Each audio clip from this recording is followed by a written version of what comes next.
Ladies and gentlemen, good day and welcome to Arman Financial Services Q2FY25 conference call hosted by JM Financial.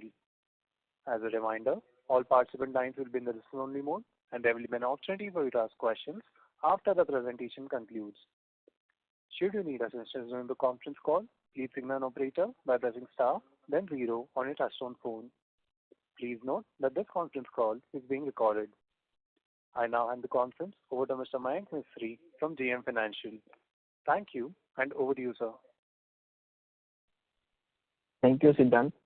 Good afternoon, everyone, and welcome to the Q2 FY25 earnings conference call of Arman Financial Services.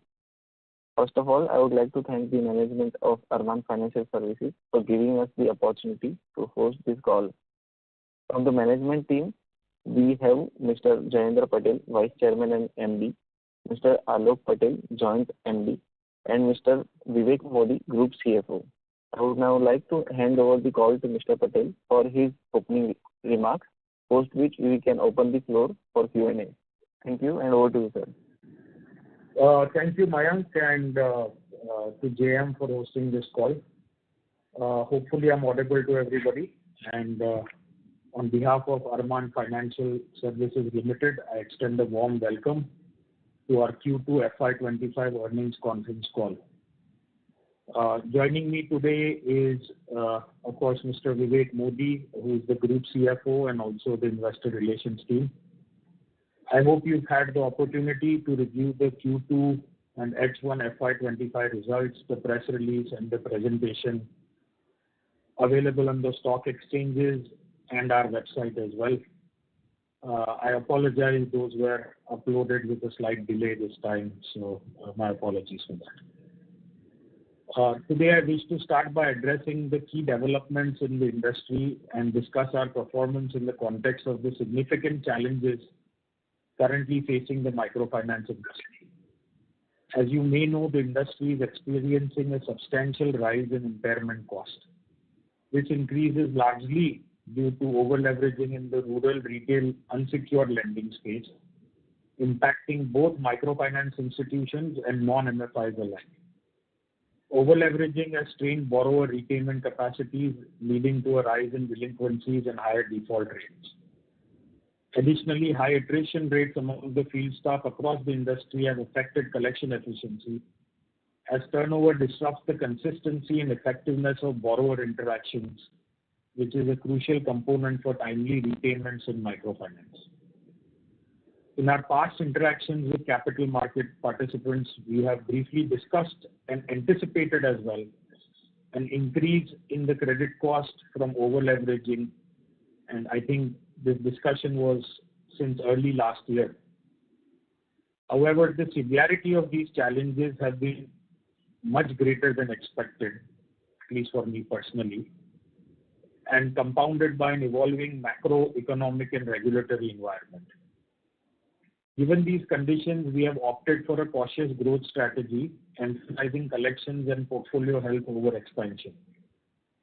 This conservative approach is crucial to preserving the quality of our assets and maintaining a stable financial position, and has also worked well for us in the past credit cycles. For H1 FY25, total disbursements were rupees 832 crores, down from 1,068 crore in H1 FY24. This reduction reflects our decision to prioritize asset quality and to focus on collections rather than growth. Our assets under management as of 30th September stood at 2,465 crores, while gross non-performing assets or GNPA stood at 3.74% and net non-performing assets or NNPA stood at 0.64%. At least today, that level remains manageable in the broader industry context for us. Our pre-provisioning operating profit for the period was 163 crores, an increase from 133 crores in first half of FY24. This improvement in PPOP highlights our commitment to operational efficiency and disciplined cost management despite the challenging macroeconomic environment. The impairment costs were at 99 crores for the first half of FY25, reflecting the current risk environment's impact on our financials. We recognize that these impairment costs are a natural consequence of the increased risk, and we are taking, or at least trying to take, all necessary measures to manage and mitigate them. Both the industry and Arman are actively implementing strategies, both big and small, to address these issues. The MFIN guardrails have been introduced to manage over-leveraging, and we are currently in the process of also establishing an independent credit teams across all branches by the end of this fiscal year. These teams will strengthen our credit assessment processes, enhance oversight and quality control at branch level. This initiative is designed to improve our risk management capabilities and better equip us to assess and respond effectively to borrower needs.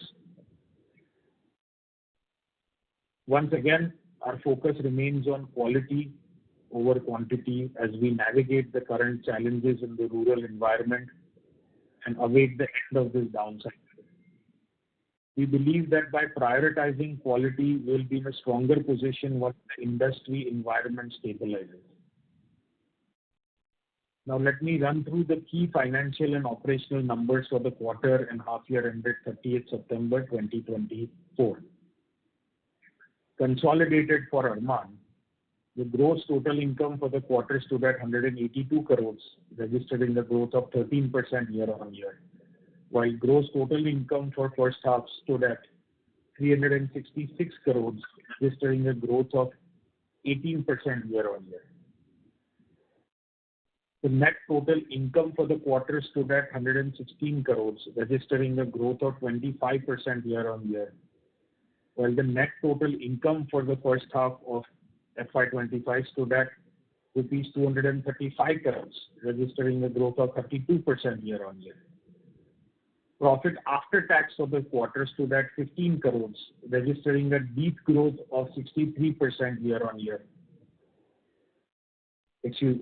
While profit after tax for the first half stood at 47 crores, registering a degrowth of 42% year-on-year. The lower PAT was obviously on account of higher impairment cost. Consolidated yields for the quarter stood at 25.4%. Cost to income for the quarter stood at 33.3%. Collection efficiency for the month of September 2024 stood at 24.9%. Total borrowing stood at rupees 2,019 crores, which includes off-balance sheet transactions such as direct assignment, DAs, and other off-balance sheet debt. As on 30th September 2024, the company has a healthy liquidity position with 281 crores in cash and bank balances, liquid investments, and undrawn CC limits. In addition, the company has 157 crores of undrawn sanctions from existing lenders. Now moving on to Arman's standalone business, which includes our MSME two-wheeler and the newly formed LAP business.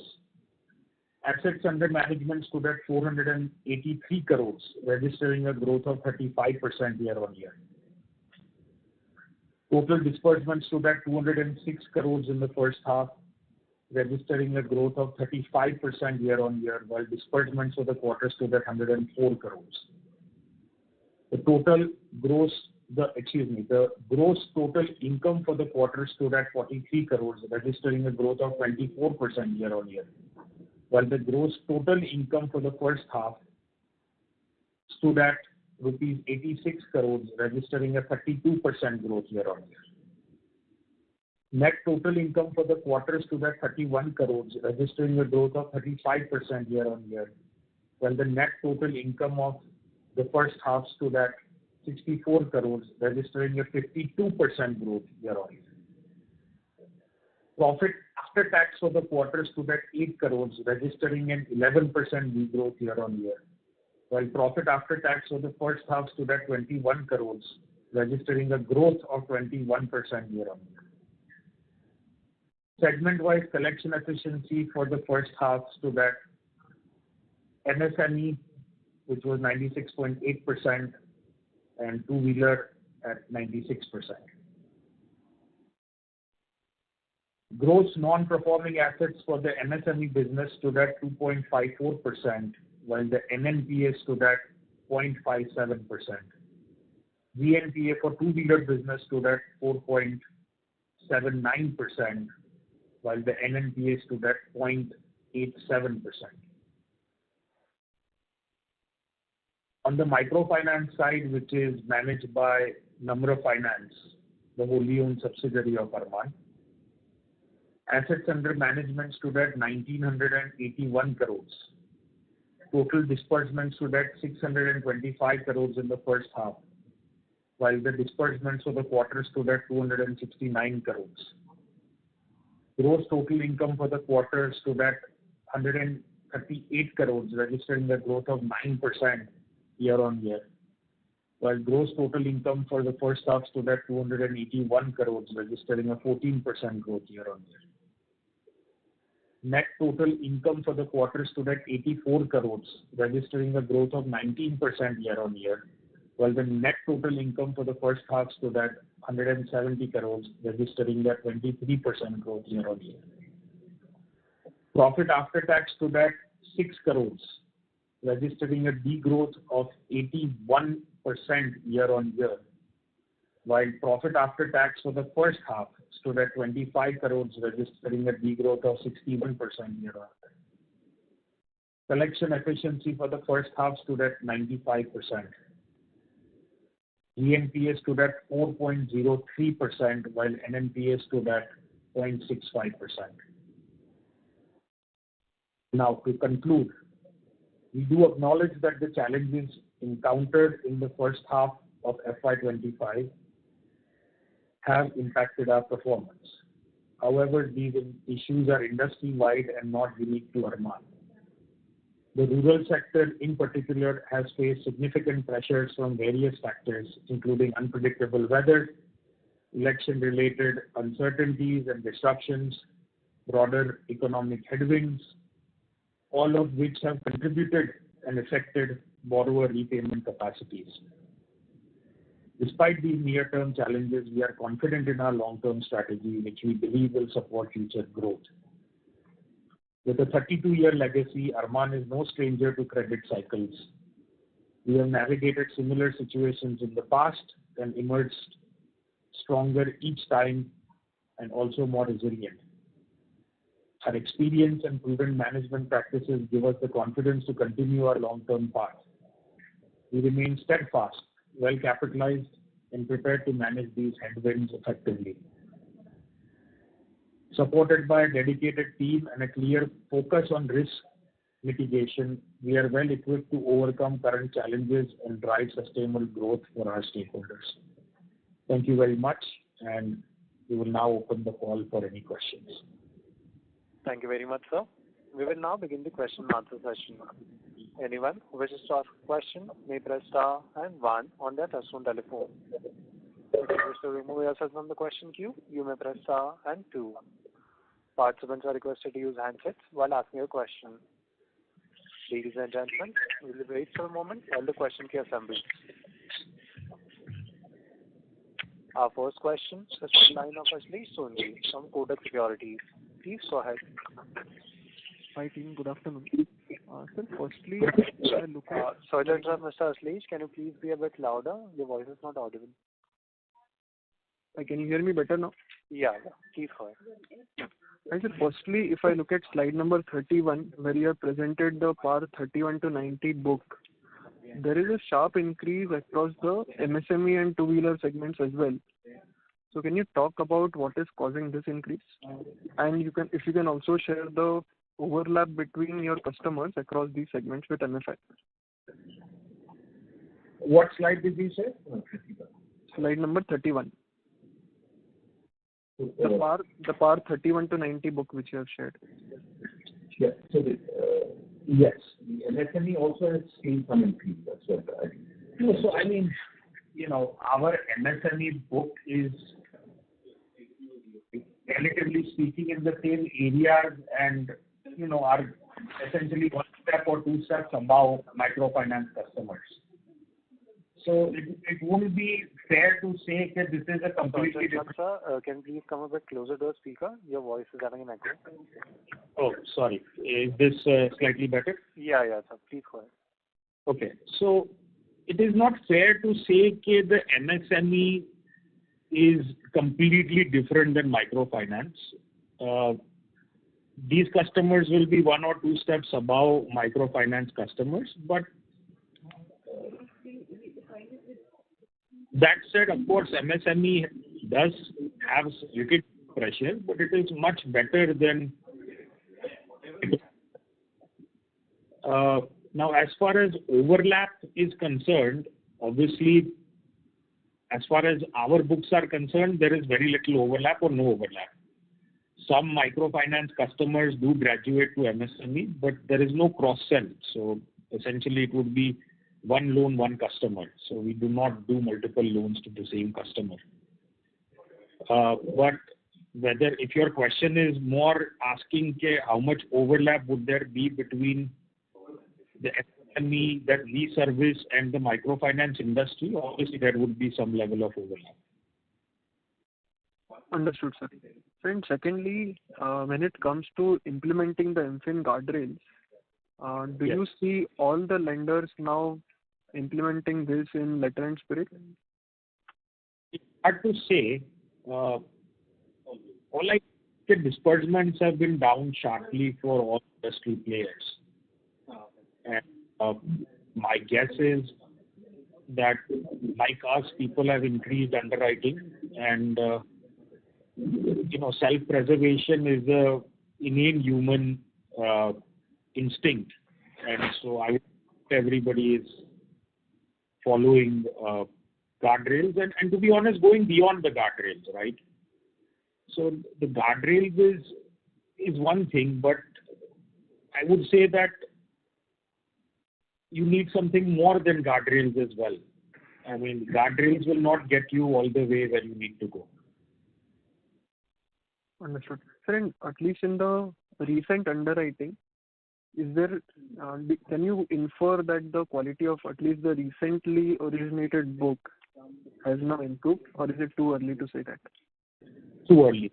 It's too early. There is very little non-starters in microfinance. So we do get it will be less than 1%. But instinctually, I would say that yes, it has created an impact, but probably not as much as I would have liked. Understood. But again, it's still early to tell as far as data is concerned. Thank you, sir. Very useful. Those are all the questions I had. Thanks again. Thank you. Our next question is from line of Karthik from Unifi Capital. Please go ahead. Hello. So good afternoon, sir. Mr. Karthik, can you please be a bit louder? Is it better? Your voice is not audible. If you can switch to handset mode. Yeah. That's Is good. it better? Is it better now? Yeah. Please go ahead. Yeah.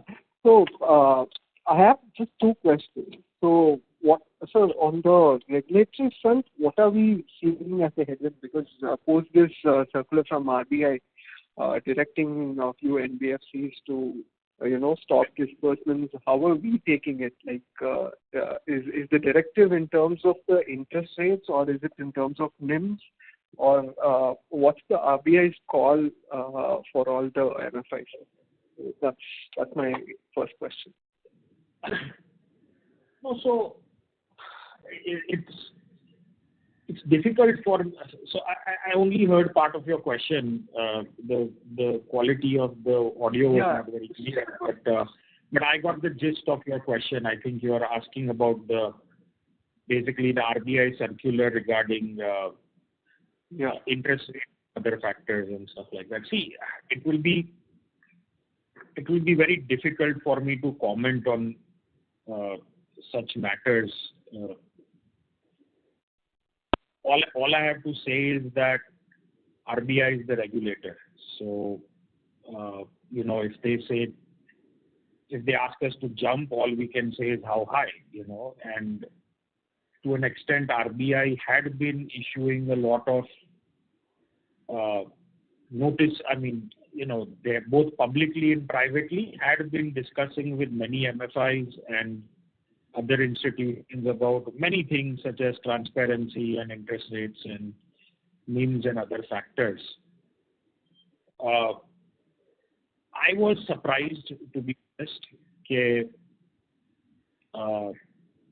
Again, I don't know the internal matters. If it was just about interest, then I was a little bit surprised that this was what the outcome was.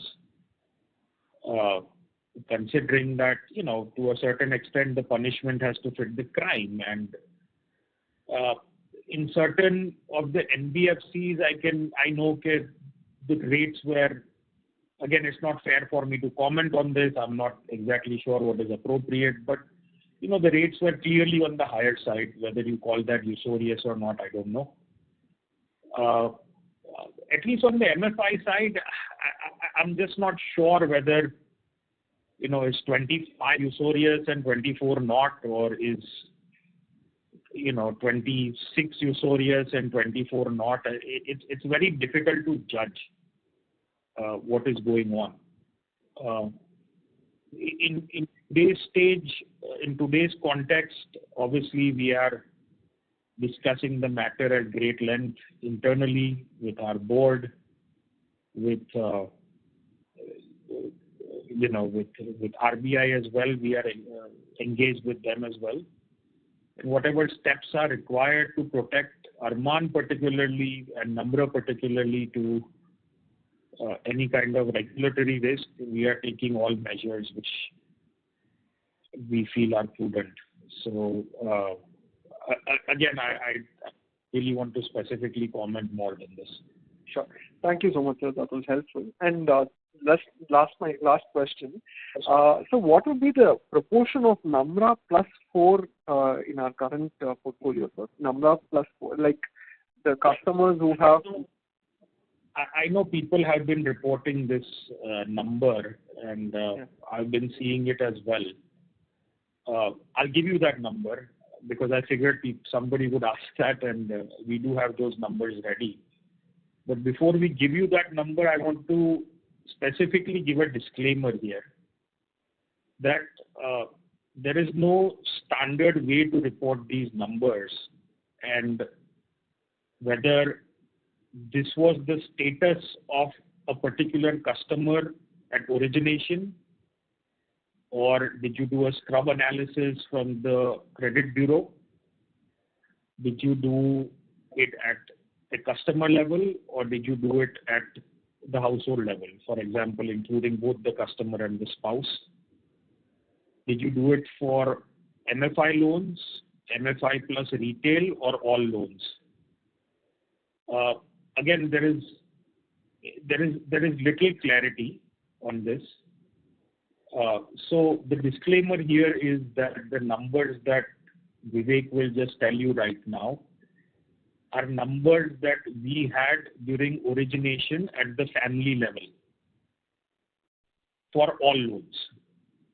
So what that means is the customer, their spouse, whatever loans they had and whatever the outstandings of those loans added up to before the disbursements that we made. That is the status available to us.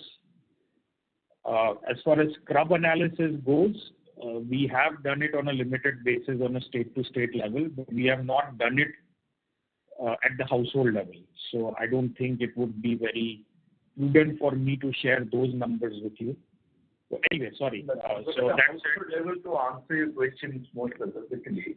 The lenders at the time of origination at household level, was 22.8%, which is Namra plus 4 or more. And Namra plus 3 would have been about 18%.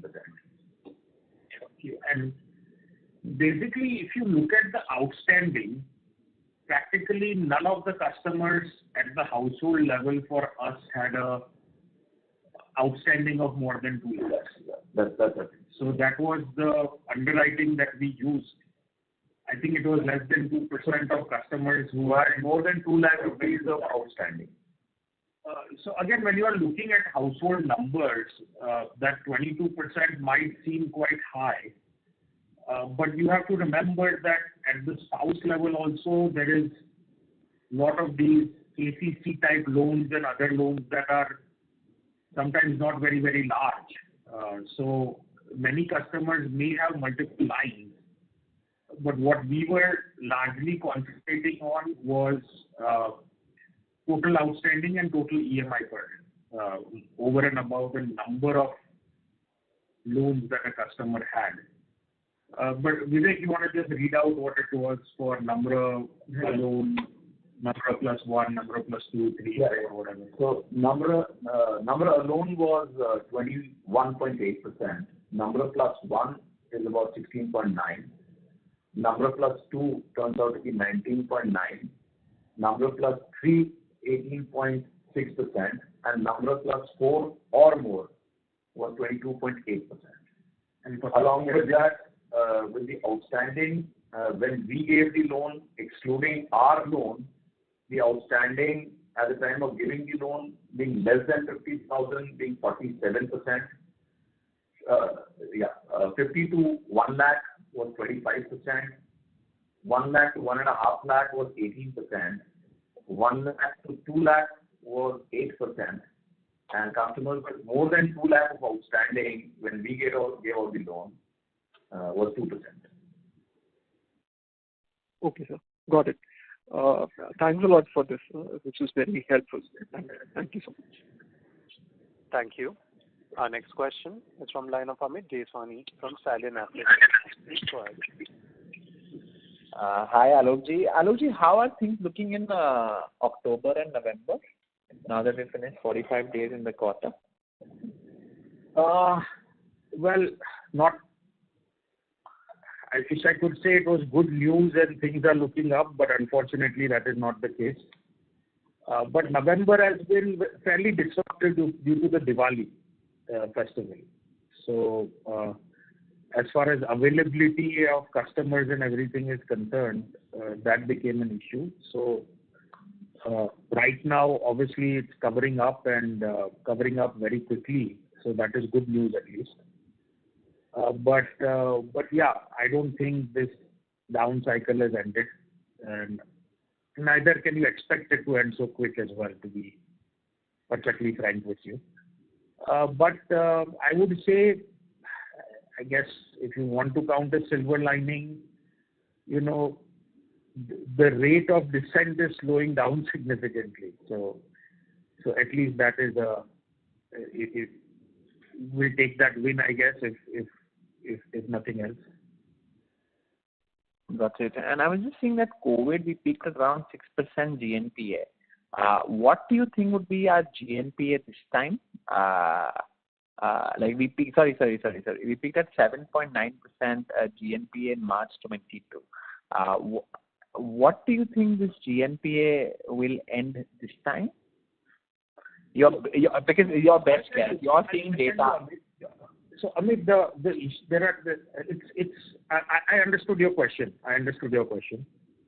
The problem is that COVID and this is not very, very comparable, because during COVID, you had a lot of different schemes available by RBI and Finance Ministry, and a lot of this. First was the moratorium, so you could kind of delay recognition of GNPAs until the moratorium got over.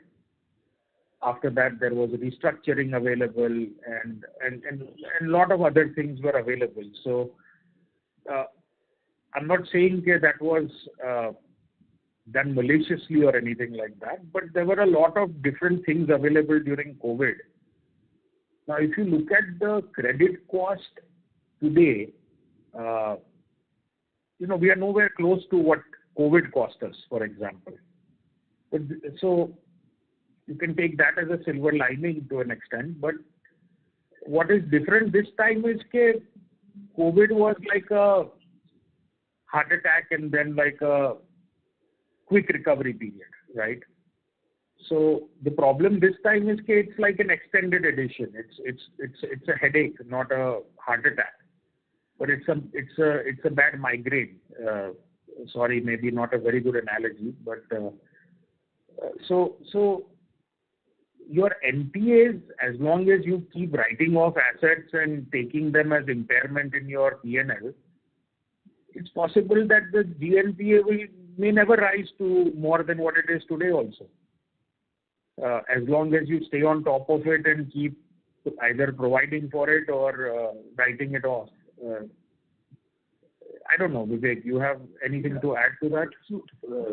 Largely, just adding to Alok's comments.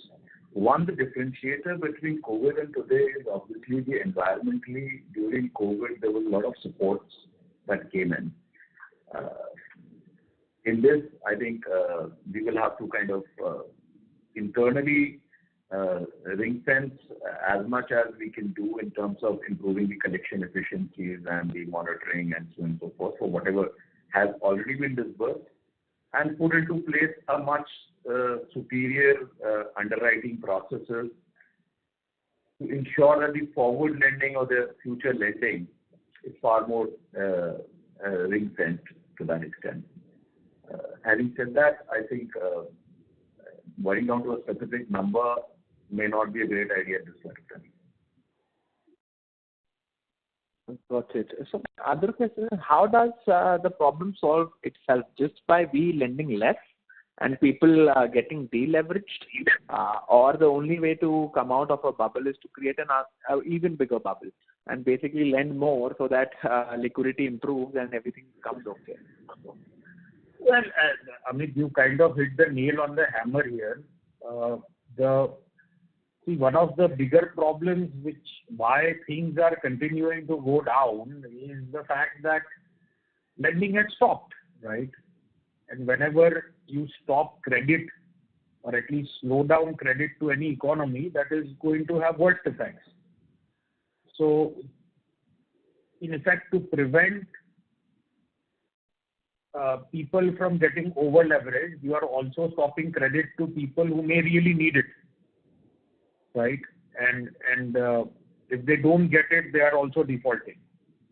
So it's a two-edged sword, you know. A lot of people say that, it's evergreening, which, I don't know. I think like evergreening term gets tossed around quite a bit, and I'm not denying its existence. But, Arman itself, we borrow every month and repay every month. Like, is that evergreening? I don't know. I mean, it's just business for us, right? And a lot of the borrowed money might be going into repaying also for us, but we are running a valid business. So I don't want to toss around a term like evergreening and other things, fully acknowledging that it does happen, and of course we are aware of it, that it happens as well.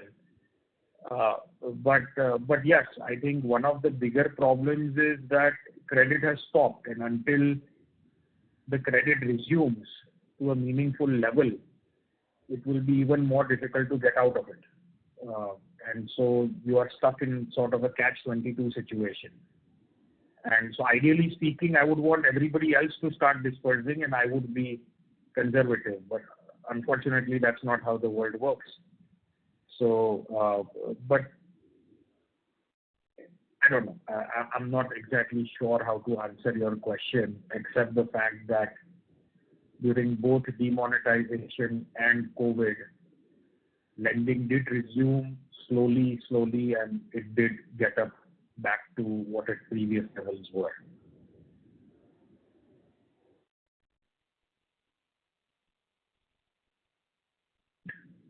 Does that answer your question? Have we lost the line? Yeah. The line for the previous participant seems to have disconnected. We'll move on to the next question, which is from line of Pranav Gupta from Aonis Alpha Investment Managers. Please go ahead. Hello. Yeah, hi. Yeah, hi, Alok. Just a few questions. A lot of my questions have already been answered, but when we look at collection efficiency and the collection efficiencies haven't really fallen for us when you compare 2Q or 1Q. But how are we seeing the collections in X bucket? Because that is what will give a sense to us, to understand as to when things are actually going to start improving. That's the first question. So I would say that things will not improve until the zero DPD bucket repayment rate goes up to at least 99%, 98.5% to 99%, which is typically what we are used to. But even if it gets back up to 98.5%, I'm confident to say, okay, the worst is behind us and things will progress forward. Now, as far as the other buckets are concerned, 1 to 30, 30 to 60, 60 to 90, and so on and so forth. Honestly, I don't have any set formula for that. 1 to 30 bucket ranges anywhere from 40% to 70% on a month-to-month basis, and it goes down from there. Obviously, even in write-offs and other cases, there is some level in basis points or in small percentage terms. Collection obviously keeps trickling. But major strategy that people follow is to arrest the problem is to concentrate on zero DPD collections and ensure that remains pristine. The rest of it will take care of itself. No, absolutely. That's the question I was asking. Are we seeing zero DPD collections improve, even though slightly? Or is there still some time to go before we see an improvement? No, there is time to go. Okay. Listen, I think before anybody asks me this question, people have been asking me a lot, offline and other times also, okay, when I think that this will get over. And so before anybody asks, let me first say I'm not a guru, I'm not an expert. People have predictions. People in the stock market have predictions which are wrong all the time. I have no idea. But that said, in my experience, once a credit cycle starts, it takes at least a year for things to start getting back on track. And so if I say that this credit cycle started in April, which is when it really kind of started surfacing very, very quickly, that would mean that by Q4 end we should start seeing things getting back on track or improving or getting better. Again, I have no basis or evidence to give that prediction except sort of a gut instinct maybe. Right. So, but just the thing that you mentioned, right, that once the credit cycle sort of kicks off again, that is when we start seeing things getting better.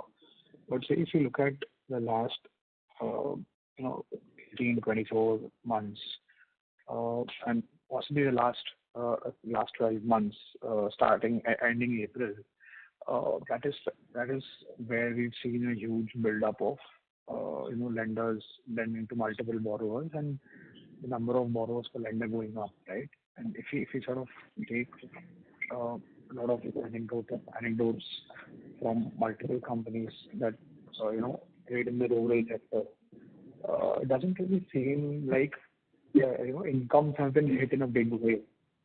And then to see leverage go up per borrower in such a big way just indicates that most of this incremental credit has gone towards consumption rather than using for working capital or business. That's a fair assessment. In that case, the question arises that does this really need the credit cycle to start going up again for these customers to start lending, or is this just a pure case of most borrowers as being purely over leveraged? I mean, lending more to these customers might not really solve the problem. That's the thing I'm trying to understand. No, I understand, and I fully agree with you, and that was along the line with my previous answer that okay, if we if we stop lending, will that create an issue? And as I said, it's a two-edged sword. Right. There will be, I mean, we have 7 lakh customers. There will be customers who are using it for income generating and need more money, and they are not getting it either from me or the industry or whoever else. And there'll be others that are purely using it for consumption or evergreening or other things, and they might manage finding it, might not also. So it's like it's very hard to distinguish the genuine needs versus the non-genuine needs. And so people like me sitting where I am, we always err on the side of conservatism and say, okay, stop lending. Of course, I know, okay, not everybody I reject is going to be a bad customer, but that just, it is what it is, right? When I'm not able to determine whether somebody fits my risk profile or not, it is prudent of me to just simply not give the money, at least at a time like this. So, absolutely correct, sir. Go back to your earlier question about, see, what started this? What started this crisis? And everybody becomes a guru in hindsight. Obviously, nobody, including myself, were predicting this. And of course, I think I've been talking about over-leveraging for a while. But as I said during my initial comments, that I don't think anybody expected things to get to this level as quickly as it did. So what really was, first of all, whenever things like this happen, there's never one thing. I mean, there might be one big thing, which is over-leveraging, but it's never one thing. It's multiple things that cascade together and kind of like the whole Swiss cheese model. Right. And so, first of all, as you or somebody else correctly said, that people started more and more trickling, using money for consumption rather than, excuse me, so drink some water.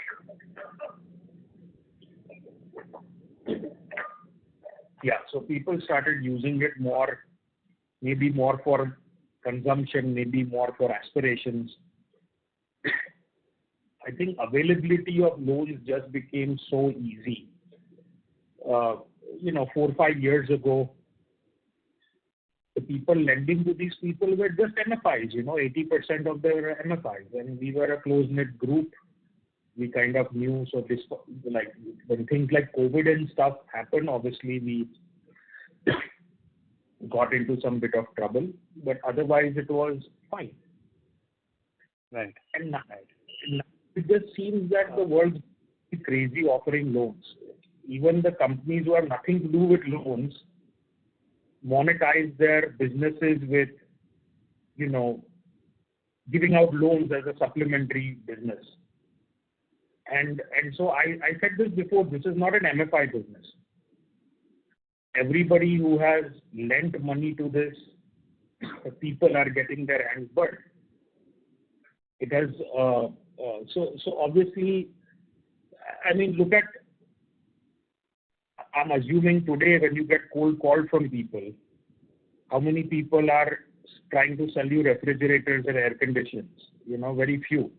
Most of the cold calls you'll be getting will be, you need a car loan or a personal loan or whatever, right? Like it's a little crazy. So, and, so I don't want to blame competition or anything like that, but people who had no business going into rural lending went into it very, very quickly. And so that is one aspect, just oversupply.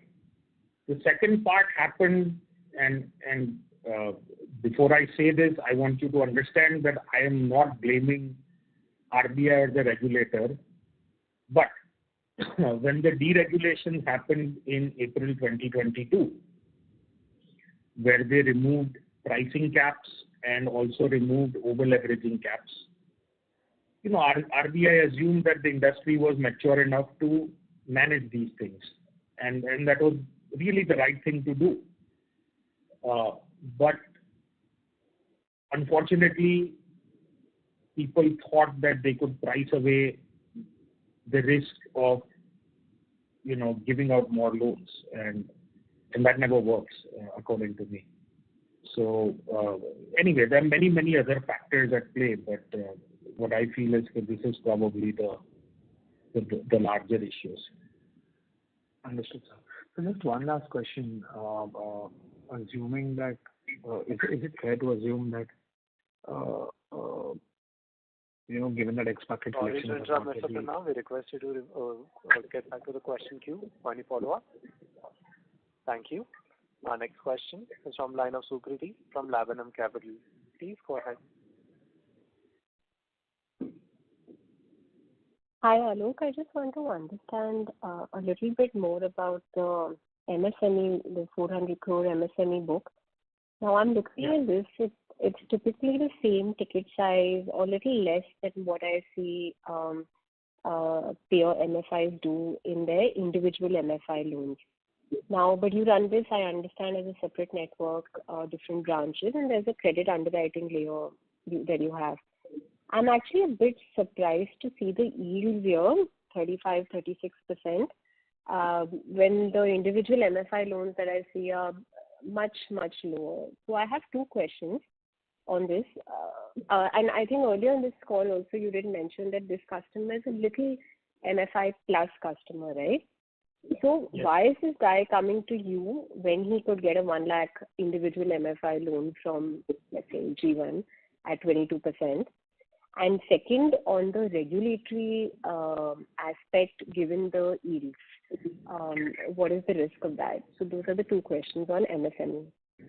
Typically, our interest rates in MSME are between 28 to 32%, and as far as this segment goes, this is a little par for the course because the operating costs in MSME are much higher than what they are in MSME. As you said, you require a separate credit. The rejection rate is very high, and largely this is what the market has determined that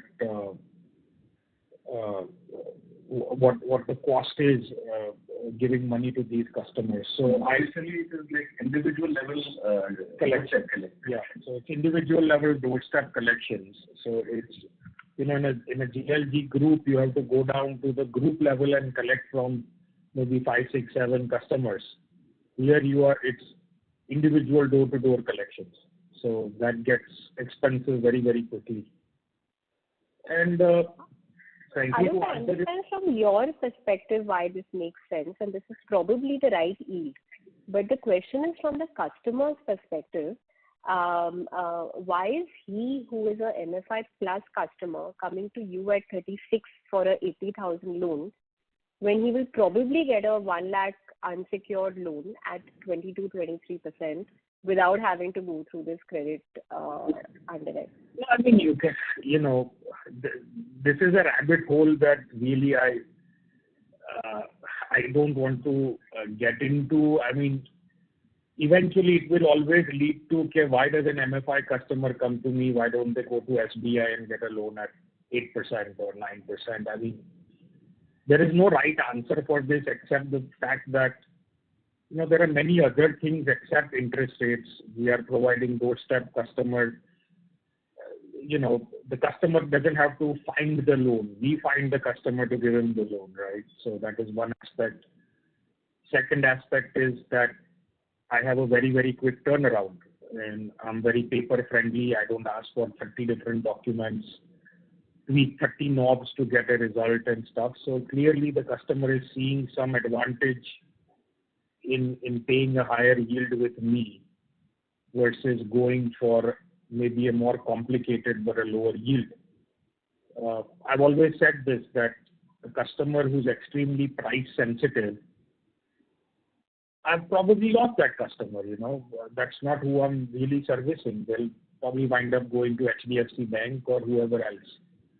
When I'm in the market for a car loan,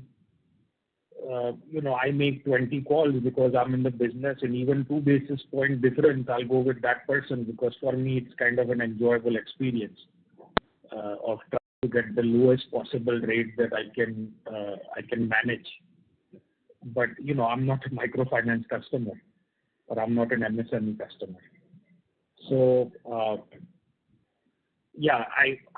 Again, I think largely if you look at it, the market is pretty huge, even in that case. Yeah. And we're talking here about 400 crores of AUM with us. So I would probably look at your question also as an opportunity, Arman, that we could probably go into those customers as well. But having said that, most of the SFBs technically push customers with e-matches. Now that could be a single largest differentiator, because even today when we try to push e-match with the customers, it's not as forthcoming as we would all want to believe it. Yeah. I mean, until we stopped it, earlier we used to take for MSME PDQ checks. The number of rejections we would get because people, not that they were unwilling to give it, but they just didn't have checks. Jan Dhan doesn't issue checkbooks. So they would have to go to the bank, apply for it, get it mailed in, it would take 30 days, blah, blah, blah. And I would lose the customer. So it's, I don't think that these guys really compare interest rates or yields. They are more looking at the EMIs and the convenience and really like a difference between a 25% and a 30% is maybe $80 a month. Some people don't care about that. Got it. And on the regulatory scrutiny at these yields, I know you partly answered this, that you don't think it's entirely yields, but do you question properly? I just heard regulatory scrutiny. Can you repeat yourself? No, the same. We've seen a little bit of crackdown on higher yielding loans. I know you partly answered this question, but the 36% book. It's not 36%. I think that will be probably with processing fee and a lot of other things also put into. So it's not really 36%. But anyway, let's call it X%. Please go ahead.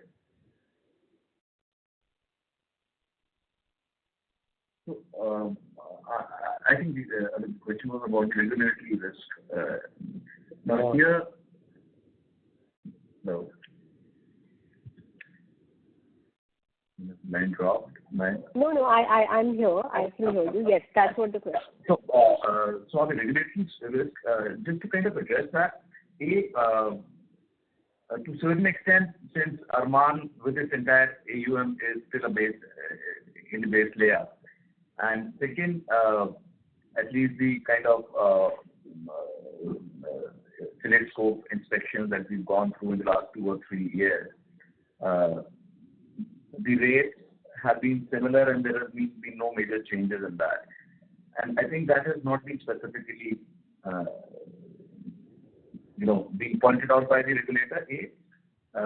Given the overall situation, that the kind of servicing that it entails in terms of doorstep recovery process and the entire evaluation mechanism and other things, that at least at this point of time, we're kind of confident that doesn't seem to be a major concern from the regulator's point of view, at least at this point of time. Got it. Can I ask what? Yeah. It's getting a bit difficult to kind of predict what is in the regulator's mind at this point.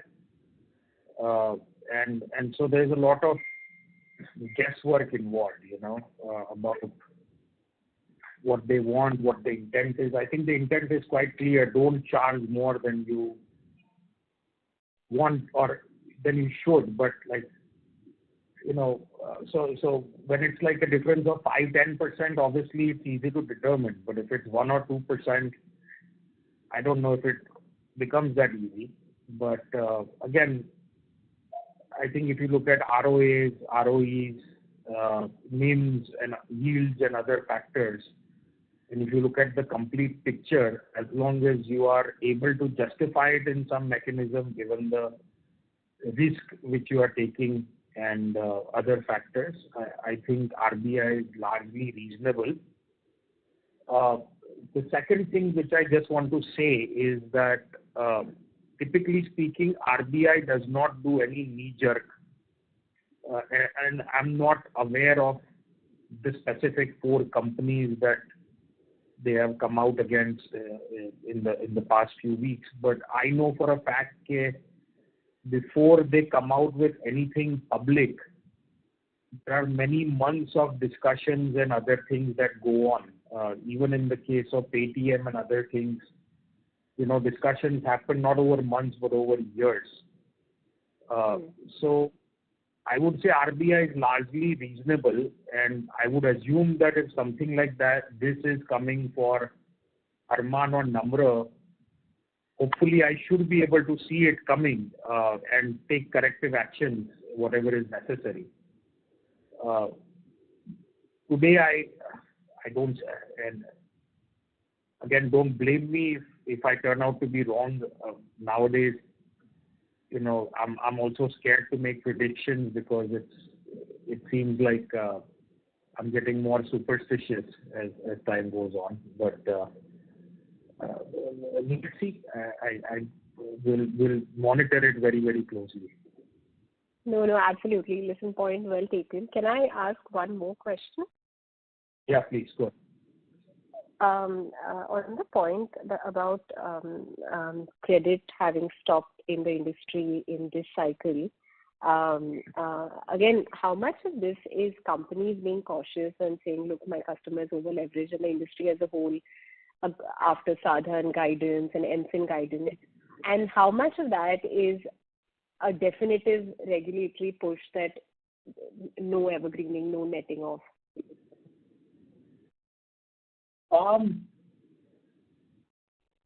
That's a good question. I'm not sure how to answer that. As far as I'm concerned, I would say that, as I said earlier, that self-preservation will always trump greed, right? And so if there was fear versus greed, most people would err on the side of fear.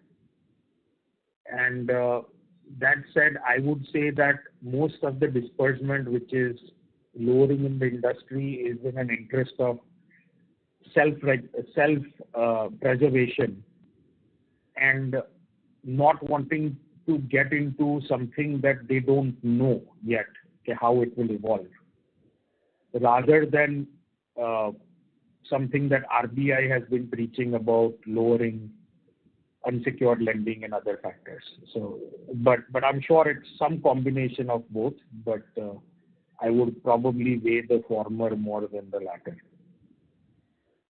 Former as in the lender being cautious. Lenders being cautious, yes. Even inquiries, you'll be surprised, but even inquiries have gone down from the customers. Even customers are being cautious now, which is a good sign. Yeah, that's very interesting. Thank you. Thank you. We'll take our last question from Jay from the line of Amit Mantri from 2.2 Capital. Please go ahead. Yeah, hi, Alok. My question is on the provisions that we have taken and might need to take going forward. So on the GNPA side, we seem to be adequately covered, but given that we have a large PAR book, 30 to 90 days of almost 8% in microfinance, and you mentioned that number continues to see increase because X bucket collection efficiency is still low. So how are we provisioned on this PAR book, which is non-GNPA, but will probably flow through in the next few months? I think the simple answer is that we are probably not. The management overlay has been kept high.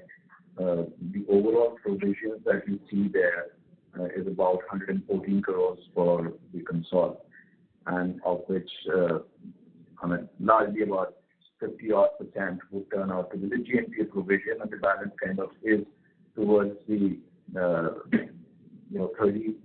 31 to 90-day bucket kind of a period. So at this point of time, with the management overlay, I think we feel fairly confident that that should be a good provisioned number. But again, if need be, there would be sufficient action that can be taken to kind of pad up the provision if situations were to go further down from here. But then that's something in the future that we have to see. Second is, when we're talking of the soft buckets, let's also kind of look at how the soft performance buckets have performed historically also. There are, every challenging period may not be very similar to the past, but still, in the past, be it COVID, be it demon earlier, we've seen customers, especially in the softer bucket, which means who are overdue for 1 to 4 installments, generally have come back much faster once the kind of cycle starts to improve. But I think Amit, if our margins and profits allow, we'll definitely bump up that overlay as much as we can. But that does not seem. I don't see impairment cost coming down in the next quarter or anything like that. So we'll just have to take it in good stride. Sure. Thank you. Thank you very much. Thank you. Ladies and gentlemen, that was our last question for the day. I would now like to hand the conference over to Mr. Mayank Mistry for closing comments. Thank you all for joining the call today, and thank you to the management team of Arman Financial Services for giving us the opportunity to host the call. Thank you, everyone. Thank you, everyone. Thank you. Thank you. On behalf of GM Financial, that concludes this conference. We thank you for joining us, and you may now disconnect your line.